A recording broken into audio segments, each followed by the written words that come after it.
Hello, my name is Dr. Ruthie. I'm a sexuality educator and relationship expert. My site's over at exploringintimacy.com, but I'm here because the fun and wonderful folks at funwares.com are letting me answer your questions on sex and relationships. So here we go.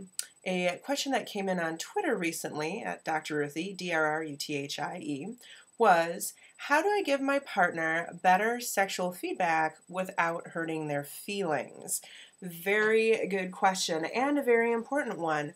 We all have things that we wish our partners would do more of, or stop doing, or would try in a different way, or would just do a little bit differently. But how do we let them know about that and what we need, especially if things tend to hurt their feelings when we bring it up, or we're just not willing to take that risk. We're nervous of taking that risk.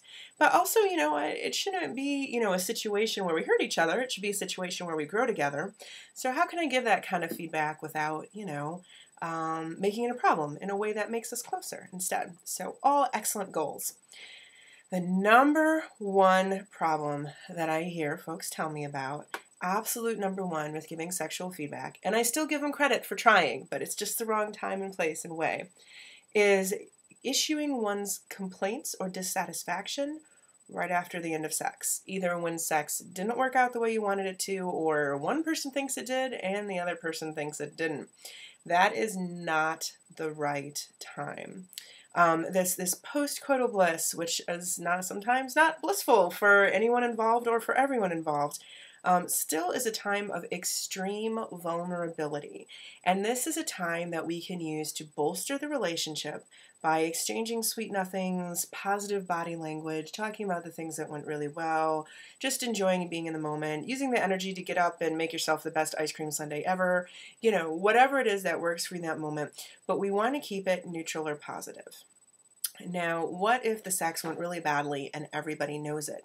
We can still appreciate that we tried something together, that it's going to, be something that brings us closer because we learned. Although watch your wording on that and how you say it to each other. You might appreciate that silently. We can appreciate snuggling with each other after the fact. We can appreciate that we're still sexual people who keep right on trying.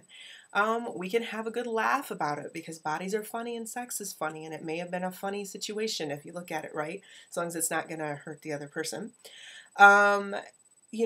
Even if it didn't go well, or even if it didn't go well for both of you and you feel like they really need to know that, that is not the time to bring it up. This is the time to bolster the intimacy in the situation. Even if the two of you are not long-term committed partners, this is not the time to tear each other down because it really has more negative impact than is intended. Hopefully you're not intending to have that much negative impact. So right afterwards is not the right time. When is the right time? Well, it's as much the right way as the right time. And so there are two suggestions I have on that. The first is very much in the moment, which is offering your partner a firm but upbeat redirect. This is the optimal thing we want to be able to do if we can. Ooh, sweetie, not right there, too tender. Over here like this. I really liked what you were doing a second ago. Can you go back to that? That tickles. Try this. Okay. And you're not being too directive, or micromanaging. You're letting them know what you do and don't want. You're making that a firm boundary. Ooh, not right there. Go back there, right? And you're letting them know what you do want more of. And you're not holding a grudge with anything, okay? You're just letting it continue to be good. You've offered the redirection. You've made it firm. Not this, I want this. You've led them to what you like and a little bit about how you like it, and you're letting them have fun with what they like and how they like it, which happens to be what you like and how you like it, but they like it now because you're enjoying it. I hope that made sense. Your pleasure becomes their pleasure, in short. And then you can go back to having fun and not worry about the mess up that just happened a second ago. It's no big deal. Now, if folks do not take that kind of redirection and limit, then you might just have to say, nope, we're not doing that. We're doing this. You can repeat that limit and be a little bit more firm about it, but hopefully they'll take it the first time and understand that that limit is a limit, but you want to keep everything fun, and so you're giving them something new and fun to do. So right in the moment is helpful, but even if they're not doing anything wrong and you want them to start doing something right that they're not doing, although nothing is technically wrong, nothing's technically right either. You can say, I really loved it when you started to, and I love it if you do a little more. Or, hey, that thing a second ago where you did that thing, I really like that. Could you try that again? And so that can help them to move in the right direction. What if they didn't really start to do that thing?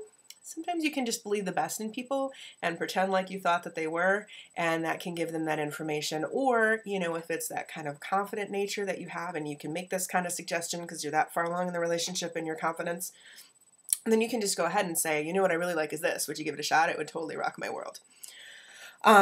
So making those redirections, those limits and those requests in the moment and an upbeat directing towards the positive way. So you're not saying, I hate that, stop it, which is going to kill it because there's nowhere positive to go. If you need the whole situation to end then, that's absolutely appropriate and it should end then. But if you want to keep it rolling in a more positive way, then it's the happy redirection. You don't hesitate to do show and tell. This can be so fun. You know what? I'd really love to show you something special. And I'm going to remember this forever if you're going to let me show it to you and then you can try it with me. Okay? Or if I feel like I'm not doing it just the way you like it. Would you show me how you like it? And then I can do it too. Would you put your hand on top of my hand or my hand on top of your hand? Right? Whatever the case may be.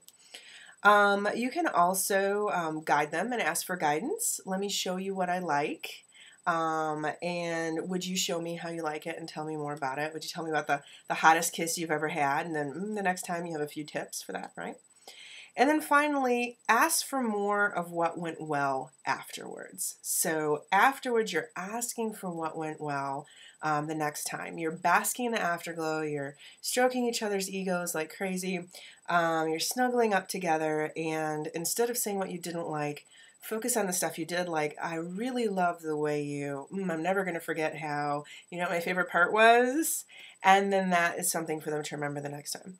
The other time to bring out the feedback is significantly afterwards. You've had the afterglow, you've affirmed each other or enjoyed your body language, you've gotten up and made the best Sunday ever, or gone to work, or whatever you've done, and then the next day you're talking about things you do and don't like, and if there's something you really need to address that didn't go right, that's a good time because your other partner can hear it well, and they're not in such a vulnerable state, and you can, again, try the upbeat redirection. This one thing that happened, it really doesn't work for me. I really don't want to get into why, or I'd like to tell you why. Here's what really would work for me that I would love to experience with you. So again, and it gives folks a place to move forward to instead of getting mired in the problem. All right, I hope that helps you to have better feedback and to give better feedback to your partners. I am Dr. Ruthie, and I will see you at the next video.